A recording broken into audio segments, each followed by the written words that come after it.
Most people ask me, what do you eat? There's nothing you can eat. No dairy, no gluten, no eggs, no nuts, no meat, no soy, no chocolate. What do you eat except veggies? And I'm gonna show you guys what I eat. And that's the whole goal of this elimination diet, is to make things as easy on your gut as possible so that it can heal, so that it can get better, so that it's not as upset anymore, and so in the future you don't have to deal with this anymore.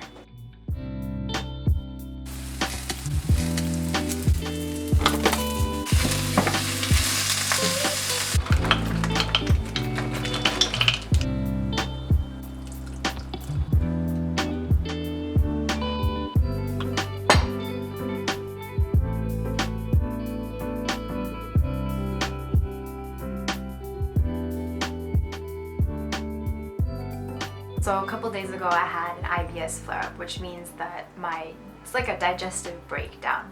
Everything gives me stomach aches. Eating normal foods cause all sorts of problems. And this is the third time that this has happened to me in the last 2 years. So I'm used to it, and whenever this happens, I go on a temporary elimination diet, which means I cut out all the foods that I think I'm having trouble digesting and any possible sugar foods based on what other people have had trouble with before. So I keep track of how I react to all the foods that I am eating, and as I go, I cut out any foods that I think are also causing me issues. So for example, I started out no dairy, no gluten, no eggs. I didn't feel any better, so then I cut out nuts. Didn't feel better right away, so just to be sure, I also cut out soy and chocolate because I felt like I was having bad reactions to those. But you can never really tell with trigger foods because when you eat them, they don't usually cause you problems right away. Usually it takes a couple hours, maybe up to 24 hours before it hits the part of your gut that is the most inflamed, and that's when you're gonna have the reaction. So that's where I am right now. No dairy, no gluten, no nuts, no eggs, no soy, no chocolate. I'm not saying that any of these foods are bad foods. I'm not saying that other people will have issues with it. This is just about my body and how I react to foods. If you're gonna go on an elimination diet like this, start out by eliminating the foods that you know you've had issues with in the past. So the most common trigger foods for people are dairy and gluten, obviously. I'd say to cut out immediately and see if you feel better. And then from there, as you go, keep a journal of everything you eat. I know it seems ridiculous, but this is worth it because having these kinds of issues is miserable. And if you let it go too far, you will be intolerant to so many foods. There will be nothing left for you to eat except for like rice and porridge. And so the sooner you can start on this and cut out the problem foods and figure out what foods are causing you issues, the sooner you can heal, pretty much. Most people ask me, what do you eat? There's nothing you can eat. No dairy, no gluten, no eggs, no nuts, no meat, no soy, no chocolate. What do you eat except veggies?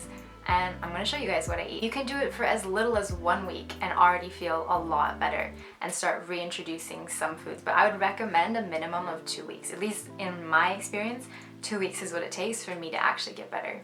So if you have the money, go out and get a really good probiotic supplement. Do your research first. I don't know what the best brands are. I just found one that my doctor recommended and I looked them up and they seemed like they were a really reputable brand and they've been beneficial to me. The big thing to look for is that they have multiple different strains.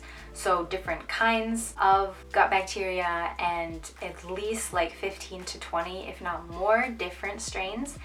And don't be fooled by what they say on here because they will say, all the different probiotic brands will say stuff like 15 billion CFU in a 3 capsule serving. That doesn't mean there's 15 billion different strains. That means there's 15 billion individual microorganisms. That's nothing. You should have way, way more than that in your gut. And also, just because it says 15 million doesn't mean 15 million are gonna make it to your gut and survive and thrive there. You're only gonna get a small percentage of that survive your stomach acids, survive your digestive enzymes, survive the whole process of getting down into your gut and actually finding a place where they can live and thrive. So if you can, find a good probiotic and take it at least daily when you're having issues. A lot of people recommend taking them for the rest of your life, but if you have a really good diet and you're getting like fresh veggies and fruits that were grown in like a pesticide-free area, organic would be great, and you actually know where they came from and you know that they weren't like washed pristine clean, just like rinse them with water and eat them, and you'll be getting tons of probiotics that way. Obviously, we don't all have money to go out and buy organic everything and have everything be from a local farmer's market. So that's the case when this might actually be cheaper. It depends on your situation, whatever you can afford. That will help a lot, and that has definitely helped me. Another thing, if you have the money, is to get a digestive enzyme support, or this one is actually digestive acid support. I use both. You can use one or the other. It really depends on what your individual issues are, but I would say the safer one would be digestive enzymes if you're not sure, because the stomach acid supplement is the more controversial one. So if you're curious, look up digestive enzymes and see if there's any that you're interested in. So what these do pretty much is they help you. So the acid in your stomach breaks down the food into smaller bits. It doesn't actually break it down into bioavailable like components for you to absorb. You need your digestive enzymes for that, and your body produces them naturally. But then if you're having digestive issues, if you have IBS, if you haven't been eating well for a long time, just all of these issues kind of compound, and you can just not be producing enough digestive enzymes or not the right ones. There's a lot of different issues. And basically what these do is there's different types of enzymes that help you break down different types of food. So there's protein enzymes, carb enzymes, fat enzymes, fiber enzymes, and a good digestive enzyme supplement will have multiple different forms of each of those. So they'll have like 2 different protein enzymes and 2 different fat enzymes and on like that. These have definitely helped me. Like the probiotic ones, it definitely depends on what brand you get and how often you take them. But with the digestive enzymes, it definitely reduced my bloating a lot, especially if you're having a big meal. So if you're having small meals and you're chewing really well, you may not need this. But if you're having bigger meals, or you know that you're not really good at chewing your food properly, or you just want a little extra help, especially like right now, the last 3 days have been pretty miserable for me. Like a lot of indigestion and pain and bloating, and today is the first day actually that I've started to feel better, which is how I know that I'm doing good. I don't need to eliminate anything else temporarily from my diet. I'm just going to continue with the set number of things I have eliminated and go until I feel fully better, and then start reintroducing some things. But the digestive enzymes have definitely helped during this period. So it just eases the load, eases the burden on your stomach, because if the food that's coming into your intestines has already been mostly broken down, it's so much less work for your intestinal tract to have to deal with it and process it and absorb it properly. And that's doubly important, because if you've been sick for a while, if you've been having digestive issues for a while, you're probably not absorbing all your nutrition properly. And there's probably multiple reasons for that, but one of the bigger causes can be because your food isn't being broken down properly at like the enzyme stage. So yeah, if you have the money, probiotics, digestive enzymes are 2 big ones to help. One last one that's mostly free for everybody is water. Staying hydrated is a huge part of basic health, and the better your overall health is, the better you can heal from any problem. But do not drink your water with your meals. Please, please, please, please. This has been a huge help to me since I've been learning about digestion. I find that when I drink water or any kind of liquid with my meal, more than a couple sips, I definitely don't digest as well. I definitely have more bloating afterwards. So save your water for in between meals, not during, because you want to dilute your stomach acid as little as possible, because the stronger your stomach acid is, the better it can break down your food, and then the whole process after that will be easier for your digestive system.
dinner. Lunch was technically my dinner and lunch combined because I'm doing intermittent fasting, which has been a huge help for my gut health.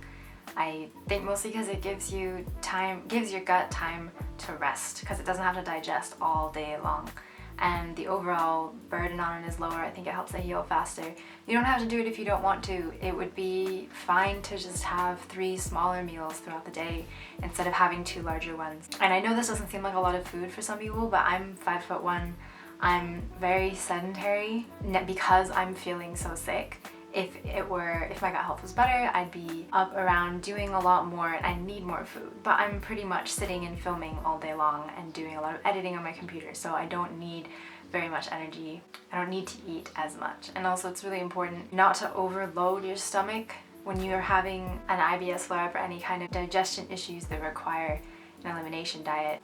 Because the more food that you eat, the harder your gut has to work to digest it all. So definitely do not eat to 10 out of 10 full. Stop yourself at like 7 out of 10. Just when you feel comfortably full, stop. And if you need to eat more later, go ahead. You don't have to do intermittent fasting. I find that helps me, and so I do it. If you want any more details on how to create an elimination diet for yourself, or more details on how I first got IBS and how I manage it, how I've been managing it for 2 years, leave a comment down below and let me know. And if you want more ideas on what to eat for an elimination diet, let me know too. I can do more videos.